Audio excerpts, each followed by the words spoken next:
it's very important to think about how resource scarcity and environmental consequences of production affect food prices, work their way through the food system, both to the food manufacturing industry, and we've just heard about the perspective from somebody with experience in the restaurant industry. And now we're talking about how consumers respond to these economic incentives, including prices and income. Here's what I'm going to talk about. First is there's a substantial literature on how economic incentives affect the healthfulness of people's choices. And we'll think about whether there's any analogies in this long experience thinking about incentives for healthy food choices when we turn our attention to economic incentives for environmental food choices. And we'll close with a discussion about interactions between economic incentives for health and for the environment together. So, healthy incentives first. We've had a lot of discussion about what's healthy in the first place. This is the federal government's My Plate guidance, which you all know well, and as Kathleen pointed out this morning, the thing that strikes you immediately is what a high fraction of the recommended plate comes from plant foods, such as fruits, vegetables, and grains. This is the federal government's dietary guidelines comparison of different categories of food to current consumption. So 100 here means you're consuming exactly the recommended amount in a particular food category.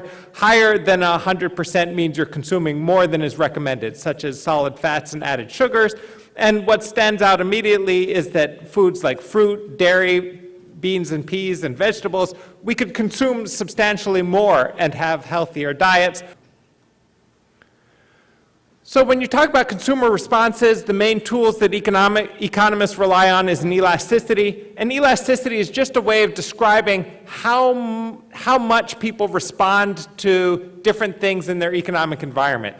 And a cross-price elasticity is useful for thinking about how the price of one good affects consumption of another good. But as you read about these elasticities, you might ask yourself, well, what elasticity is good? Do we want them to be big or small? And the answer is, it depends. If you want to use a tax on good A to reduce consumption, for example, cigarettes, then you want a large negative elasticity. Taxing something with a large negative elasticity is what you're looking for. But if you want to use a tax on a particular good in order to raise revenue, then the way public economists look at things, it's better to tax a good with a low elasticity, a small elasticity. If you tax something with a large elasticity, people reduce their consumption as you're taxing it, and it's like squeezing the goose that's laying the golden egg. These elasticity estimates have also been making their way into the public health literature. So here's of the many articles that I could have quoted from, here's an example in the American Journal of Public Health by Andreeva and her colleagues at Yale University, and it gives you a sense of the range of own price elasticities for several products. And the interesting ones to look at include, for example, a meat product like beef. This means that if you raise the price of beef by 10%, the consumption will fall by about 7.5%. So that's not considered highly responsive, but it's nothing to sneeze at either. It's substantial consumer responses to the price incentives around them. Substantial consumer responses. Soft drinks is the really interesting one because there's a long literature in economics that's kind of skeptical of using price incentives to affect the healthfulness of people's choices, and a lot of that literature focused on snack foods. And I would say the level of optimism among my colleagues in economics has been going up in recent years on this particular issue, and part of it depends on which food you look at. So if you look at soft drinks, first thing is this average elasticity of 0.8 is a moderately sized elasticity, but also I think the more recent estimates are at the upper end of this range. So above unity, an elasticity of 1.2, meaning that if you raise the price of soft drinks by about 10%, the consumption might fall by about 12%. So here's a table from a report by the Economic Research Service that shows both the own price elasticities and the cross-price elasticities. So if you raise the price of caloric sweetened beverages, meaning mainly sodas, by 1%, you see that the consumption of caloric sweetened beverages falls, just as you might expect, by perhaps 1.2 or 1.3%. The consumption of some other things is going to increase. For example, juices. So you're gaining back some of the calories and juices that you lost on the soda, but it's not enough to make this a bad proposition from a health perspective. So what are the implications? One thing people talk about is taxing less healthful products, foods or beverages, but this is difficult in the United States where nobody likes taxes anywhere in the world, and especially there's a well-organized constituency that's especially concerned about the growth of the government, and there's good reasons why why taxes are not popular in the United States, and so the question mark indicates some skepticism about whether this is actually something that's going to fly. Lower market prices of healthful products.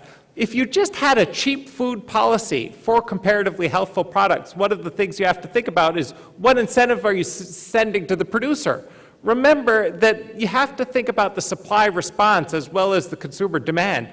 And especially as we turn our attention to the environmental issues from the health issues, these production responses are central to the discussion. And so if you lower the price of fruits and vegetables, that sends signals to farmers to produce less fruits and vegetables. And so that brings open the third option, which is to have the federal government subsidize the price of comparatively healthful products such as fruits and vegetables. And here, part of the problem is just the expense. I mean, these would be expensive subsidies to create a gap between what the consumer pays and what the farmer earns in a particular area of production. So with prices, especially in the United States, you have to think about the concerns for the low-income population.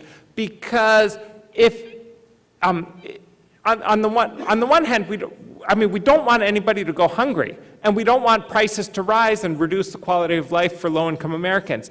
And at the same time, we need to think about whether that particular concern means we just don't want to see higher prices for anything. Because if you wanted to suppress prices of all goods and services, you're reducing the ability of prices to send the consumers highly useful signals about what's scarce and what's comparatively less scarce, which is part of what makes the economy run, and is part of what makes the economy run at its best performance in an environmentally sustainable way. So a number of things are being done to affect economic incentives for low-income Americans, and so this is the second panel of policy implications. The WIC package has been revised, and among the other changes, there's a new voucher for fruit and vegetable consumption using WIC benefits. The New York City proposed restrictions on SNAP use for sugar-sweetened beverages, and that turned out not to be approved, and perhaps some variation on that takes more account of the concern of the anti-hunger community might have some future as a pilot study. And then there's the Healthy Incentives pilot for SNAP, which gives a discount on fruits and vegetables through the EBT card that Nutrition Assistance Program participants use in the grocery store. The incentives for environmental choices. I think when we set up this particular talk, we were imagining that, you might think of this as one big analogy. If we have incentives to encourage healthful food choices, perhaps we could have incentives to encourage environmental food choices. And the more I've reflected on it, the more I'm struck by distinctive features of environmental issues. So here's some of the differences with environmental incentives compared to health incentives. One is that it may be different groups that could be incentivized. Sometimes it'll be the same foods, sometimes it'll be different foods whose increased consumption we would be encouraging. Price incentives for producers are more central to the discussion of environmental issues compared to the discussion of health incentives. And this is the one that I've been thinking about most, is that these issues are different because it's physically possible to consume unhealthy food and beverages for the rest of history. There's no feedback loop that says, no, you can't do that. And we need to distinguish different kinds of environmental issues. One is scarcity. The scarcity comes up in this fisheries example. Another is externalities, when food production of a particular type has consequences that aren't internalized by the food producer. With scarcity, the adjustment happens almost automatically, right? Food prices go up when a resource becomes more scarce, but I've got less confidence with externalities. And a third type of environmental issue is what really amounts to information failures. For example, the consumer doesn't know what the safety is of chemicals that were used in different foods and food production. Let's take a look at this slide that we've already seen. And this was the slide from the dietary guidelines showing how current diets compare to what's recommended in terms of nutrition quality. And you can see clearly that some of the foods that are being underconsumed on dietary guidance grounds are ones that are very inexpensive sources, environmentally inexpensive sources of both calories and protein.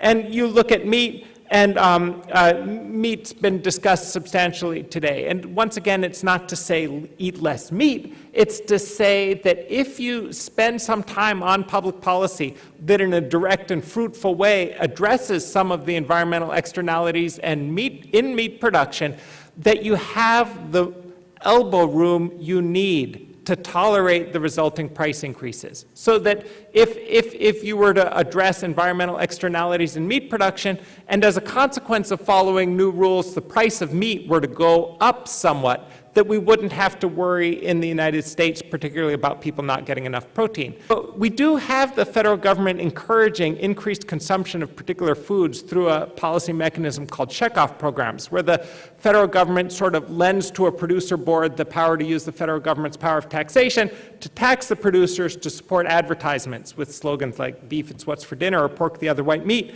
And most of these are not for fruits and vegetables, so there's not much use of this particular policy mechanism for fruits and vegetables. And in nutrition circles, because some of the promotion tends to be healthful meat products or healthful dairy products like low-fat milk, we're at some risk of forgetting that when these checkoff boards talk to their producers, they're very clear. It's about expanding demand overall. And so I think this would be a good time to reconsider the federal government's role in sort of promotions designed to increase beef demand. I think getting rid of counterproductive policies might have some more mileage in it than establishing some type of commission to tax meat. We could use these same elasticity estimates that we were sort of vaguely hoping might lead to some tax and subsidy scheme, and that we don't think actually works that well for that scheme, to anticipate demand responses from policies that more directly address environmental issues. And finally, we can use nutrition assistance policy to protect household food security in the face of environmentally sound price increases. And this is a delicate thing. This is a delicate thing, imagining a world where low-income Americans have to face higher prices, and the only sort of apology that we have to offer is some strengthening in nutrition assistance programs. And yet the alternative isn't that great either, of resisting the usefulness of price increases for environmentally sensitive products simply because we don't want low-income people to face higher prices for meat. So I think on this last bullet, some balance has to be struck, but that we have to think of the nutrition assistance programs as a useful part of the toolkit as we consider what type of economy is going to send consumers the right signals about the environmental impact of their food choices. Thanks a lot.